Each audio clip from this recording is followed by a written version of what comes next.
How should you change your training when you go on a cut to maximize results? Watch this. Our first caller is Kyra from Canada. Kyra, what's happening? How can we help you?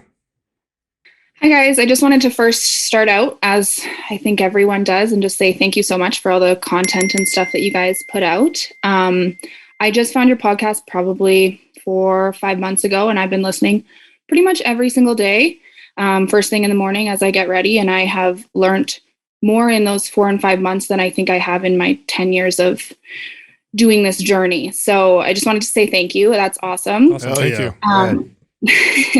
My main question here is, I've just spent the last probably 4 months in a surplus, focusing on strength gains in the gym, following a strict program and shooting for like progressive overload, PRs, that kind of thing.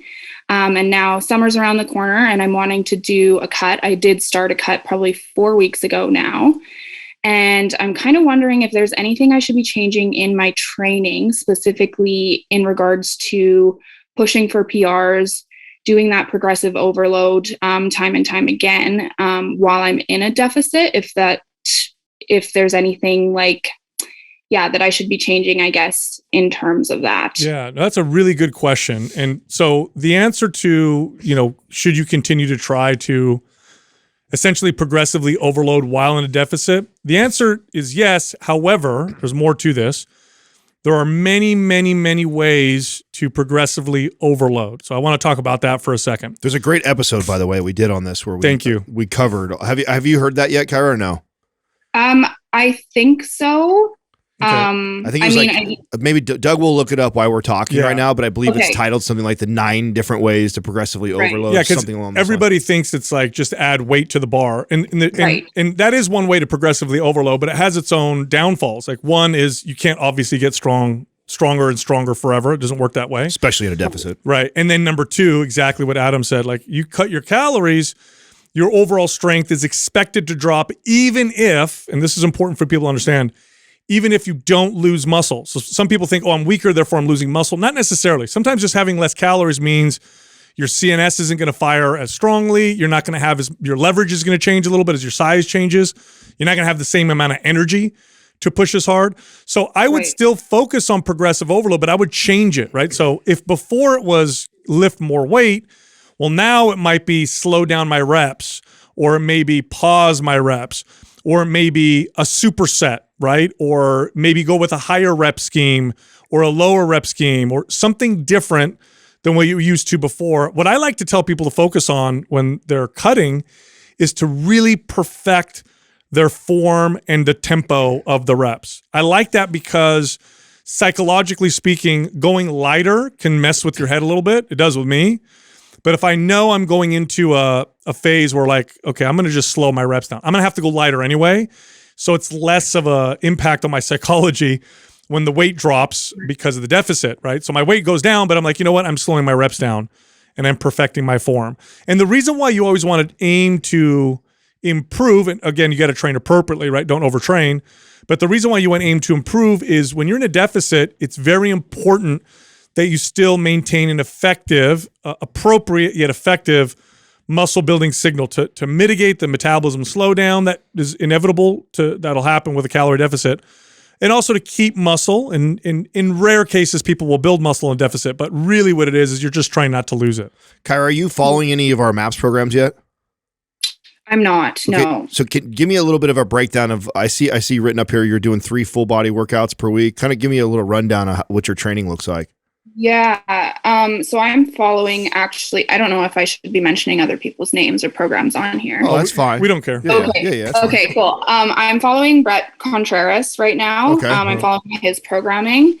So yeah, it's 3 full body workouts per week. And it's focusing on, I guess, strong lifting, I guess is his definition of it. So the main lifts are your squat, your deadlift, chin ups, military press, and your bench. So those are we practice those definitely all throughout the week. So you're hitting it more often.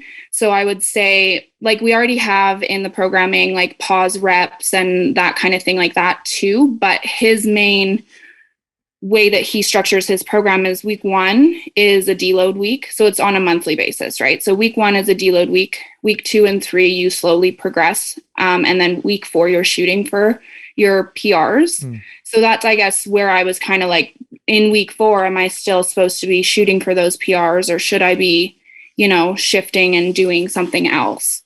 So there's first of all, Brett's brilliant. So his programming is going to be solid. This is very similar, although there are some differences I hear already with, but like as far as the core lifts, this is like our MAPS anabolic program, like similar to that. And the reason why I was asking is another strategy to add to what Sal has given you that I love to do when I transition into a cut is actually to like go after like a new stimulus, like a total different type of program. So for example, if you were, this is closely related to our MAPS anabolic program. So let's just pretend you were running MAPS anabolic of ours and you had that same question to me and then Sal gave you all the advice. Another piece of advice I'd say is, hey, here's a great time to switch to, let's say, MAPS Strong or MAPS Performance, which are radically different from anabolic, which has got the traditional lifts. And now you're training a new lift, lots of new lifts. And because that's a new stimulus, you're going to get lots of benefits of either building muscle or at least maintaining muscle because of the new stimulus while also being in cut. And since they're new, you're not so focused on, oh man, I could squat normally 185 pounds and now I'm only doing 150. And that kind of plays with your psychology. You're doing a brand new lift like a Zercher squat, which you probably haven't done in a long time or ever. And you're like, I don't even know if I'm good at this or not. So you're going to see progression in it because it's a new lift like that, and your starting point won't feel like you're so far behind because you've done that lift before. Such a great point. I mean, what Adam's talking to is the most important thing that you need to manage is your psyche, your behaviors and your psyche. The hardest part about a cut or a bulk is your own head. Really is. That's the truth. And Contreras is an excellent trainer. He knows what he's doing. His programming is very solid. But you probably do want to change. We have a program I think that would be amazing for you during this cut, especially considering the kind of workout that you've been doing. I'm familiar with some of his programming. Again, I like Brett a lot. I think he's a great trainer, and his programming looks somewhat similar to like some of our programming. So I'm going to recommend that you do something like MAPS Symmetry. I think MAPS Symmetry would be wonderful during this period of time for you because I guarantee you're going to be doing exercises in ways you haven't done before. It's going to feel very different. You're not going to have something you can refer back to. So like what Adam's saying, you're not going to do it. You're going to do a lift and you don't have something to compare it to. So you're not like, oh my God, I'm getting weaker. You're like, it's a new exercise. It's very focused on control, very focused on stability. It's very different from any other kind of programming. A lot of unilateral. It's all unilateral focused. At the very end, you do have a 5x5 phase, which I think you'll enjoy. But the first few phases are totally different from what you're used to. So if you don't, I know you said you didn't have MAPS program. We'll send that to you because I think that'll be something. Awesome. That'll be good.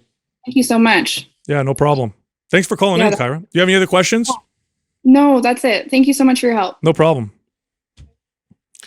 Yeah, it's funny when you have really good experienced trainers, they all at the end very similar, right? Yeah. When we talked to Brett and he would communicate fitness, was like, oh yeah, we see the same thing. It's because he's inexperienced and he's a good trainer. But what you really communicated is so important. It's like you got to manage your head more than anything when you're doing stuff like this. Yeah, and I want to be clear that that doesn't mean she couldn't just continue following his program and be okay. But one of the things that I think is unique to us and our experience is that we always factor that piece in because we've trained enough people to know that it isn't just always like the X's and O's that I have a challenge with clients. More often than not, it's the psychology. Yes. It's them getting in their own way and then their own head and then being discouraged because, oh my God, I'm so weak. And, I don't know if I want to finish this. I think I'm going to go back the other way because when I was fed, I felt so much better. And the way I think I looked better, I think I was stronger in the gym. Like, I must be losing muscle. And like you start playing these mind games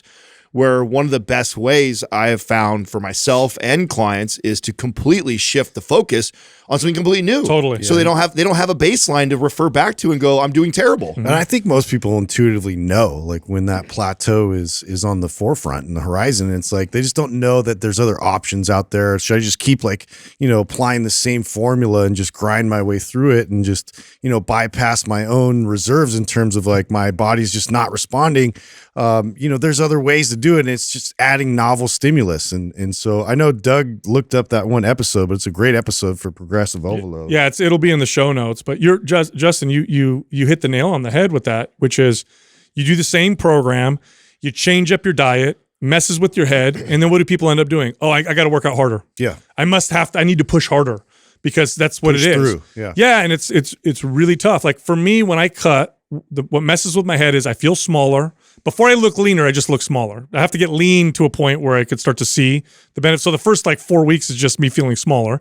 I'm weaker in the gym. I don't have as much stamina. The pumps are not as good.